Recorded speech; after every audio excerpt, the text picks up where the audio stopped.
ఈరోజు మనము ప్రెగ్నెన్సీ న్యాచురల్గా రావడానికి కొన్ని హెల్దీ టిప్స్ ఏంటో తెలుసుకుందాం. హలో అండి, I'm doctor Lavanya from Maitrisri fertility centre, Nizamabad.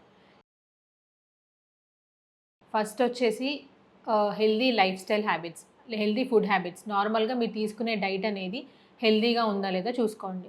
అంటే హోమ్ బేస్డ్ ఫుడ్ కానీ, లేదా హెల్దీ గ్రీన్ లీఫీ వెజిటబుల్స్ కానీ, అన్ని vitamin C rich foods like berries కానీ, ఆరెంజెస్ కానీ ఇట్లాంటివి, ఇంకా డ్రై ఫ్రూట్స్, ఇట్లాంటి డైట్ ఉండేలా చూసుకోండి.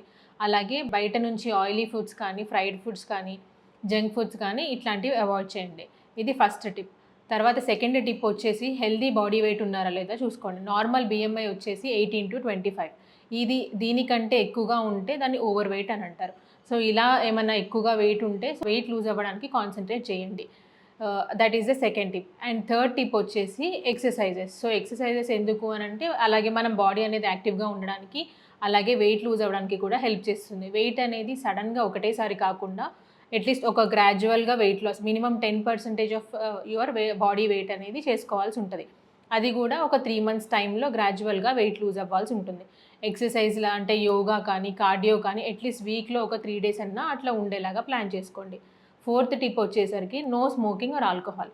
ఆల్కహాల్ స్మోకింగ్ హ్యాబిట్స్ ఇద్దరు పార్ట్నర్స్లో సపోజ్ ఏమైనా ఉన్నాయనుకోండి, దాన్ని తగ్గించుకోవాల్సి ఉంటుంది. బికాస్ స్మోకింగ్ వల్ల క్వాలిటీ ఆఫ్ ఎగ్స్ కానీ, క్వాలిటీ ఆఫ్ స్పర్మ్స్ కానీ తగ్గిపోతూ ఉంటుంది స్మోకింగ్ ఆల్కహాల్ వల్ల.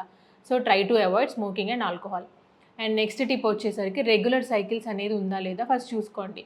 సో రెగ్యులర్ పీరియడ్స్ అంటే 28 to 30 days సైకిల్ అని అంటాము. ఎందుకనంటే మనం రెగ్యులర్ అంటే ప్రెగ్నెన్సీ ప్లాన్ చేసుకోవాలి అని అంటే ఫస్ట్ పీరియడ్స్ అనేది రెగ్యులర్గా ఉండాలి.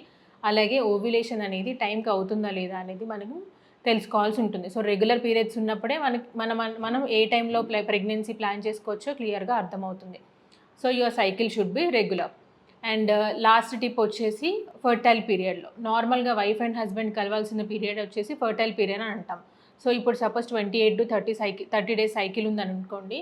సో డే 10 నుంచి డే 18-20 మధ్యలో ఎవ్రీడే కాకపోయినా ఆల్టర్నేట్ డే కలుస్తూ ఉంటే ప్రెగ్నెన్సీ వచ్చే అవకాశాలు అనేది కొంచెం ఎక్కువగా ఉంటుంది. That is known as fertile period. So ఇవన్నీ టిప్స్, హెల్దీ టిప్స్ తీసుకుంటే మీకు ప్రెగ్నెన్సీ అనేది న్యాచురల్గా వచ్చే అవకాశం ఉంటుంది. ఇవన్నీ ఫాలో అవుతూ నార్మల్గా ఒక 6 months వరకు చూడండి ప్రెగ్నెన్సీ వస్తుందా లేదా అని. అప్పటికి కూడా సపోజ్ ప్రెగ్నెన్సీ ఏం రావట్లేదని అనుకోండి, then consult your gynaecologist. Thank you.